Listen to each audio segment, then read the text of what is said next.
अध्याय 19। इतनी कथा सुनाकर सूत जी ने शौनक और बाकी ऋषियों से कहा, ऋषियों, नारद जी ने जब राजा सगर के बारे में सुना तब उन्होंने ब्रह्मा जी से पूछा, हे पिताश्री, ये बाहु के पुत्र सगर विष समेत कैसे पैदा हो गए, ये तो बताएं।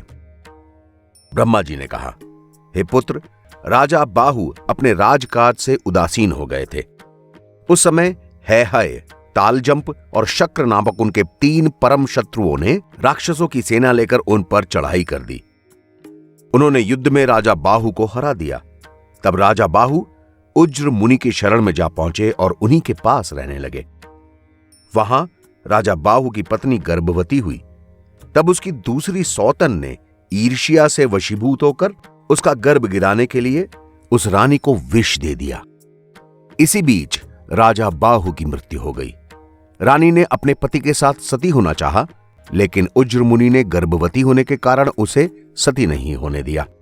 यद्यपि रानी के गर्भ को नष्ट करने के लिए उसकी सौतन ने विष दिया था, लेकिन भगवान सदाशिव की कृपा से और मुनि के आशीर्वाद से बालक की मृत्यु नहीं हुई। शुभ लग्न में रानी ने एक तेजस्वी बालक को जन्म दिया। वो बालक विष समेत उत्पन्न हुआ, इसलिए मुनि ने उसका नाम सगर रखा। बड़े होने पर मुनि ने सगर को सारी विद्याएं सिखाई और एक ऐसा बाण दिया जिसका वार कभी विफल नहीं होता था। उसके बाद उसने शिव जी का तप करके उनकी भी कृपा ली। हे नारद, सगर ने युद्ध क्षेत्र में अपने सभी शत्रुओं को पराजित किया। अब उसके शत्रु भागकर वशिष्ठ जी की शरण में चले गए। सगर ने उनके प्राण तो नहीं लिए, लेकिन सब के स्वरूप को बिगाड़कर अनादर करते हुए अपने राज्य से बाहर निकाल दिया। उसके बाद राजा सगर उज्र मुनि को अपना गुरु बनाकर अश्वमेध यज्ञ करने लगे।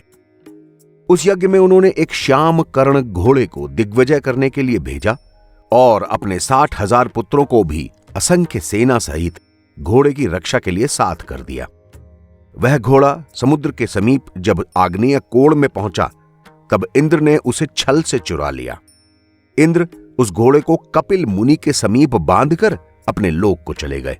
जब राजपुत्रों ने देखा कि घोड़ा अदृश्य हो गया है तो उन्होंने सारी धरती को छान मारा। जब कहीं पता न चला तो उन्होंने पृथ्वी को खोदा। पृथ्वी के गर्भ में जाकर उन्होंने देखा कि कपिल मुनि के यहां वो घोड़ा बंधा हुआ है और मुनि ध्यान में मग्न है। यह देखकर सभी राजपुत्रों ने एक साथ चिल्लाना शुरू कर दिया कि इस धूर्त को तो देखो, यह हमारा घोड़ा चुराकर आराम से बैठा है। इतना कहकर वे कपिल मुनि को मारने दौड़े। उनकी चिल्लाहट सुनकर कपिल मुनि की समाधि भंग हो गई। जैसे ही मुनि की दृष्टि उन राजपुत्रों पर पड़ी, वो सब जलकर भस्म हो गए। केवल पंचजन्य नामक एक बालक, जिसका नाम असमंजस भी था, जो दूसरी रानी के गर्भ से पैदा हुआ था, वो ही जीवित बचा रहा। उस असमंजस के पुत्र अंशुमान ने कपिल देव के पास पहुंचकर उनकी बहुत प्रार्थना की, सेवा की और घोड़े को वापस लाकर अपने पितामह का यज्ञ पूरा कराया।